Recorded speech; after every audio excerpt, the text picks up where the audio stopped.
नमस्कार दोस्तों, इष्ट टीवी सदैव चैनल में आपका स्वागत है। दोस्तों, पिछले वीडियो में अफ्रीका महाद्वीप को शुरू किए हैं। आइए देखते हैं इस वीडियो में अफ्रीका महाद्वीप की झीलें कौन कौन सी हैं और कहाँ स्थित हैं। तो सबसे पहले मैप देखते हैं। मैप, आप जो अफ्रीका महाद्वीप है इसका आप मैप बनाइए। तो चर्चा करते हैं एक एक झील पर। इधर पड़ता है दोस्तों चाड़ झील, एक चाड़ है, यहाँ भी एक झील पड़ता है चाड़ झील। इसके बाद यहाँ पर पड़ती है ये नासिर झील। नासिर झील यहीं पर है। ये जो नासिर झील है सूडान मिस्र की सीमा पर यह है। जो नासिर झील है सूडान और मिस्र की सीमा पर यह स्थित है।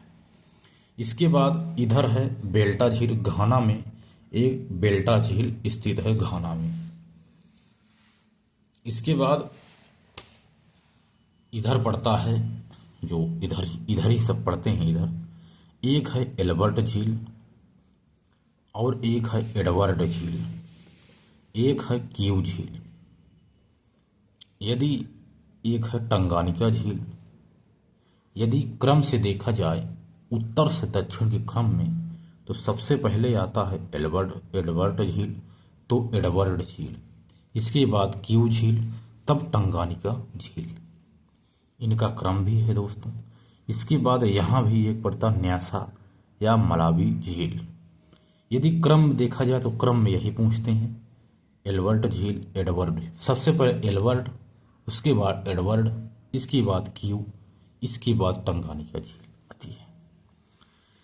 इधर पड़ता है दोस्तों टाना झील। ये टाना झील है जो इथियोपिया की उच्च भूमि में पाई जाती है। टाना झील, यह ब्लू नील नदी यहीं से निकलती है। जो टाना झील है, ब्लू नील जो नदी है यही टाना झील से निकलती है। इधर एक है रुडोल्फ झील या तुर्काना झील।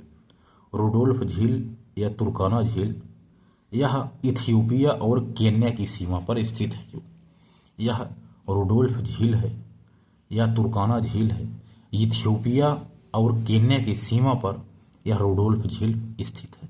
यदि दोस्तों पूछा जाए इथियोपिया और केन्या की सीमा कौन सी झील बनाती है, तो यह है रुडोल्फ झील।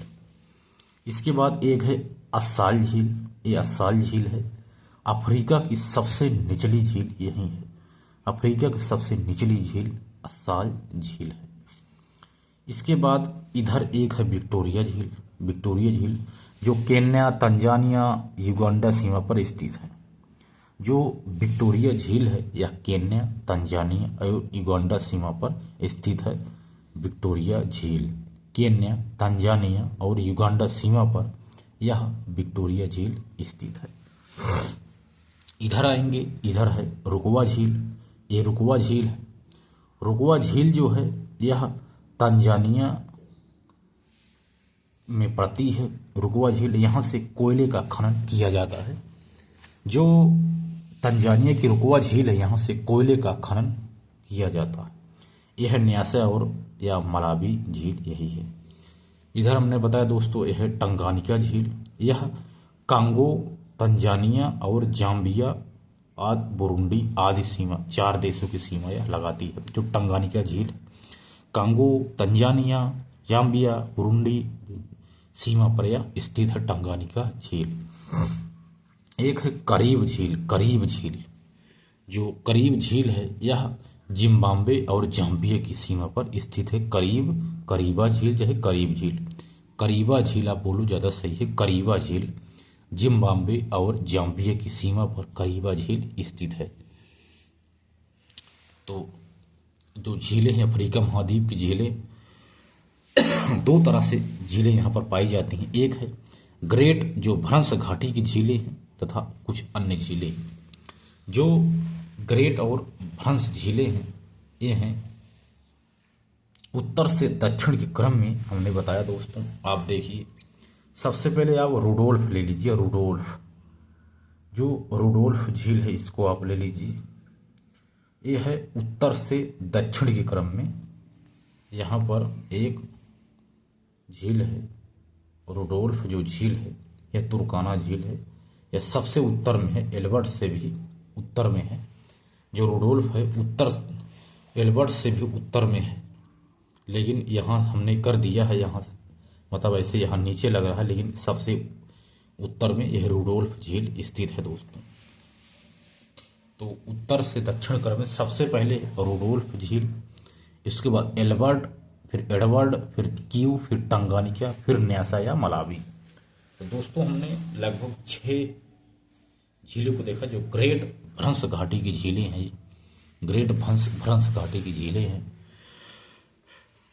जो उत्तर से दक्षिण क्रम में है। सबसे उत्तर में है रुडोल्फ, इसके बाद एल्बर्ट, फिर एडवर्ड। रुडोल्फ के बाद एल्बर्ट, एडवर्ड, क्यू, टंगानिका, तब न्यासा या मलावी झील है दोस्तों। इसके बाद अन्य झीलें जैसे विक्टोरिया झील, भूमध्य रेखीय क्षेत्र या भ्रंश झील, तंत्र का भाग, ये मतलब विक्टोरिया झील या भूमध्य रेखीय क्षेत्र क्षेत्र की झील है, या भ्रंश झील तंत्र का भाग नहीं है। इसी से श्वेत नील निकली है, श्वेत नील नदी निकली है। यह विषुवत रेखा पर स्थित है विक्टोरिया झील। मलावी और मोजाम्बिक की सीमा से निकलकर इथियोपिया होती हुई जॉर्डन के मृत सागर तक ये सभी रेखाएं, वो नदियां जो जाती हैं, इसे ग्रेट रिफ्ट वैली के नाम से जाना जाता है। जो मलावी और मोजाम्बिक की सीमा से निकल इथियोपिया होती हुई जॉर्डन के मृत सागर तक जाती है, इसे ग्रेट रिफ्ट वैली के नाम से जाना जाता है। दोस्तों अफ्रीका महाद्वीप की झीलें को हमने देख ली। अब देखते हैं अफ्रीका महाद्वीप की नदियां। तो सबसे पहले देखते हैं अफ्रीका महाद्वीप का एक मानचित्र बनाएंगे आप दोस्तों। अफ्रीका महाद्वीप का मानचित्र। अफ्रीका महाद्वीप ऐसा महाद्वीप है जहां से तीनों प्रमुख रेखाएं यानी विषुवत रेखा, कर्क रेखा और मकर रेखा, तीनों रेखाएं होकर के गुजरती हैं। तो आइए देखते हैं अफ्रीका महाद्वीप की नदियां।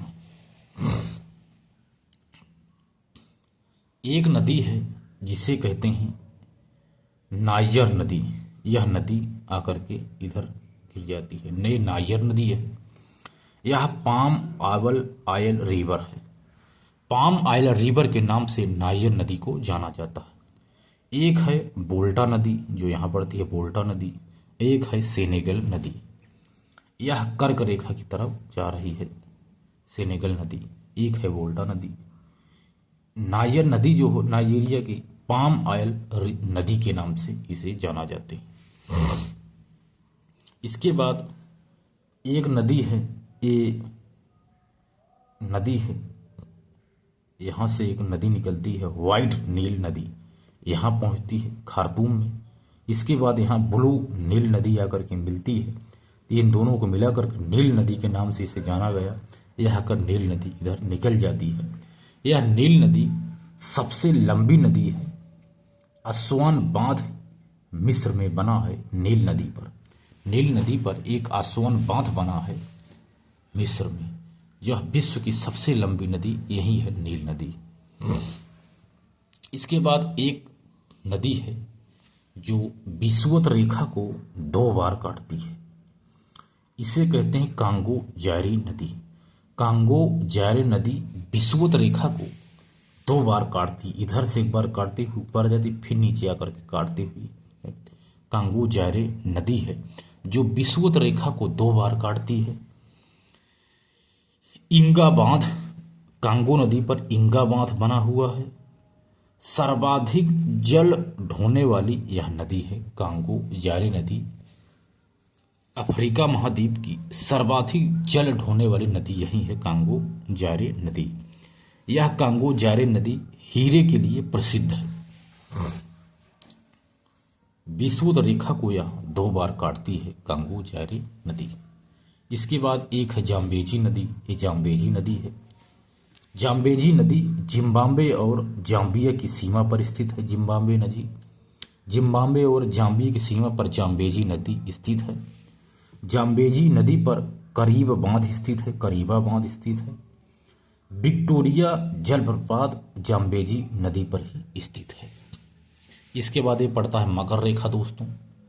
मकर रेखा को 2 बार काटने वाली नदी का नाम है लिम्पोपो नदी। यह लिम्पोपो नदी है, इधर से निकल एक बार काटते दोबारा भी काटती है। मकर रेखा को 2 बार काटती है लिम्पोपो नदी है दोस्तों। इसके बाद एक है अमेजन नदी। अमेजन नदी दक्षिण अफ्रीका की सीमा की, दक्षिण अफ्रीका की जो सबसे बड़ी नदी है यही अमेजन है दोस्त। ऑरेंज नदी, ऑरेंज नदी है। ऑरेंज नदी दक्षिण अफ्रीका की सबसे बड़ी नदी है। यह है दोस्त बेल्ट। यह बेल्ट क्षेत्र है, शीतोष्णकटिबंधीय घास का मैदान, यह है बेल्ट। इसके बाद दोस्तों देखते हैं जलवायु क्षेत्र, कुछ जलवायु क्षेत्र। तो ये जो ऐसा है महाद्वीप है, इस महाद्वीप से तीनों रेखा गुजरती हैं, विषुवत रेखा, कर्क रेखा और मकर रेखा। ग्रीनविच रेखा कर्क रेखा को अल्जीरिया और गिनी को काटती है। एक कर्क जो ग्रीनविच रेखा है यह अल्जीरिया और गिनी को काटती है। यहाँ 3 प्रकार के जलवायु क्षेत्र पाए जाते हैं, उष्णकटिबंधीय, भूमध्य सागरीय तथा रेगिस्तान। 3 प्रकार के जलवायु क्षेत्र यहाँ पर पाए जाते हैं अफ्रीका महाद्वीप में। उष्णकटिबंधीय यदि देखा जाए उष्णकटिबंधीय क्षेत्र तो यहाँ विषुवत जलवायु, यहाँ विषुवतीय जलवायु पाया जाता है। सूडान में सवाना घास का मैदान पाया जाता है। विभिन्न प्रकार के घास आदि भी यहाँ पाए जाते हैं। अफ्रीका में पार्क लैंड भी स्थित है। यह सभी उष्णकटिबंधीय जलवायु क्षेत्र के अंतर्गत आते हैं। भूमध्य सागरीय क्षेत्र के अंतर्गत जैसे उत्तर में मोरक्को, अल्जीरिया, लीबिया, मिस्र, लीबिया में नूबियन, बोत्सवाना में कालाहारी मरुस्थल आदि सभी भूमध्य सागरीय क्षेत्र के अंतर्गत आते हैं। रेगिस्तान सहारा का रेगिस्तान है जो लीबिया में स्थित है। सूडान, अल्जीरिया में भी रेगिस्तान पाया जाता है। ये दोस्तों अफ्रीका महाद्वीप के बारे हमने देख लिया दोस्तों। तो अफ्रीका महाद्वीप भी कंप्लीट हो गया दोस्तों। तो मिलते हैं और बेहतरीन क्लास में, तब तक के लिए धन्यवाद।